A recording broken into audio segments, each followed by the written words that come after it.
এটা ভাত, হ্যাঁ এটা ডাল, হ্যাঁ এটা কাতলা মাছ, আচ্ছা বাঁধাকপি হ্যাঁ আর চাটনি।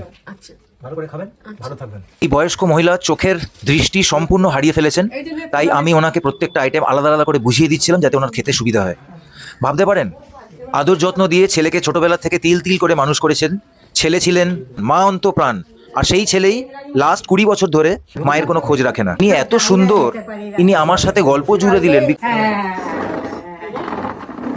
আস্তে আস্তে খান, ভালো থাকবেন। অশেষ ধন্যবাদ সবাইকে সবাইকে। থ্যাংক ইউ, ভালো থাকবেন। আবার আসবে। একদম। আপনারা কমেন্টসে জানাবেন যে আপনারা কি আদৌ বয়স্ক বাবা মাদেরকে বৃদ্ধাশ্রমে পাঠানোতে বিশ্বাসী।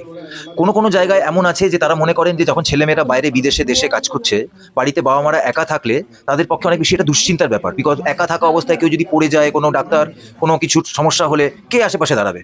বাট তার মানে কি এই তাদেরকে সম্পূর্ণ ভুলে যেতে হবে?